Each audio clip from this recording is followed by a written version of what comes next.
PG వైద్య విద్యార్థిని ప్రియాంకను కారుతో ఢీకొట్టి కిరాతకంగా ప్రాణాలు తీసిన దారుణానికి ఒడిగట్టిన దోషులను వెంటనే కఠినంగా శిక్షించాలని గోకవరం బస్టాండ్ వద్దనున్న డాక్టర్ బిఆర్ అంబేద్కర్ విగ్రహం వద్ద పీటీఎస్ఎఫ్ రాష్ట్ర జిల్లా నాయకుల ఆధ్వర్యంలో ర్యాలీ నిర్వహించారు.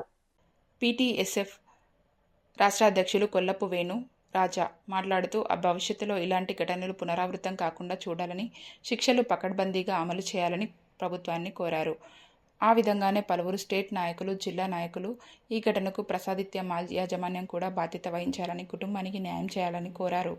రాష్ట్ర నాయకులు ఆడతాల Kumar Babu, Nakka Venkataratnam Raju, Cherukuri Satyanarayanaraju, state legal cell secretary Chitturi Sandhya Chowdary, Neelapu Venkateswararao, Oggu Suresh Babu, Desireddy Balaramanaidu, SK Haseena, P Vanaja, K Kanakadurga, Y Meenakshireddy, Y Satyavani, Lakshmi, Nalla Srinivasarao Chowdary, Bobbili Ramakrishna, KSS Vasu, Battu Sunil, Murali, Pasupuleti Srinivas తదితరులు జరిగిన ఘటనను ఖండించారు.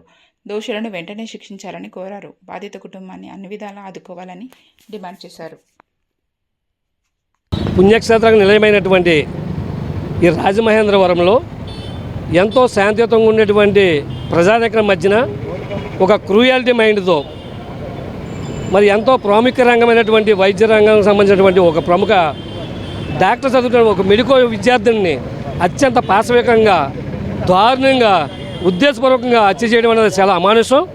ఇటువంటి చర్యలు రాష్ట్రంలోనే కాదు దేశంలోనే కూడా ఎక్కడా కూడా పునరావృతం కాకూడదు. విద్యార్థి వ్యవస్థ పటిష్టంగా ఉన్నప్పుడే భవిష్యత్ తరాలకి ఒక మంచి భరోసా కలుగుతుంది. కాబట్టి ఈ యొక్క విషయాన్ని parents, teachers and students united federation పీటీఎస్ఎఫ్గా మేము తీవ్రంగా ఖండిస్తున్నాం. నా పేరు Kollapu Venu, PTSF state founder and president. పోవటం మహా దారుణం అని చెప్పేసి మేము ఖండిస్తున్నాం. ప్రధానమైనటువంటిది ఈ రోజున ఆ అమ్మాయికి ఒక భారీగా పోలీసు వ్యవస్థ అనేక బేరాలతోటి ఈ కేసుని తప్పుదోవ పట్టించడానికి ఒక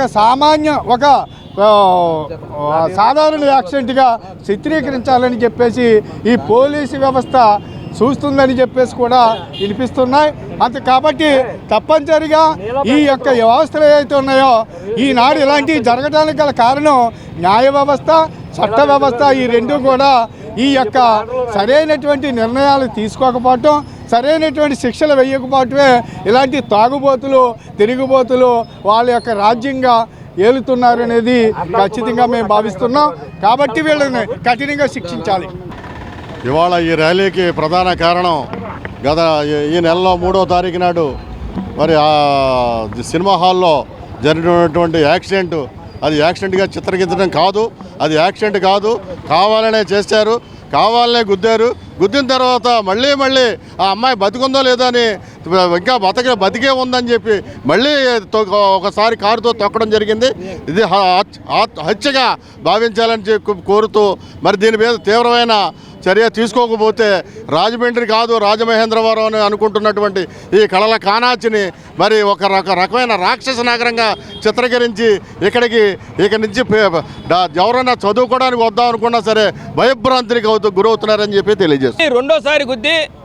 రెండోసారి గుద్దిన తర్వాత మూడోసారి కూడా తల మీద ఎక్కించి అతి దారుణంగా హత్య చేసినటువంటి వారికి భయభ్రాంతులు లేకుండా, ఇలాంటి పరిస్థితులు పునరావృతం కాకుండా సమాజంలో స్వేచ్ఛగా ఉండాలంటే ఇలాంటి వ్యక్తులకు కఠినమైనటువంటి శిక్షలు విధించాలని మేము ఈ రోజున ఈ యొక్క పీడిఎస్ఎఫ్ తరపున రెల్లి కులాల సంక్షేమ సంఘం తరపున కూడా తీవ్రమైనటువంటి దీని మీద డిమాండ్ చేస్తూ ఉన్నాం. తక్షణమే ఇలాంటి నిందితుల్ని కఠినంగా శిక్షించినప్పుడే సమాజంలో అందరికీ స్వేచ్ఛ ఉంటుందని, భయభ్రాంతులు కూడా గురి కాకుండా ఉంటారని ఈ సందర్భంగా మేము తెలియజేస్తాం.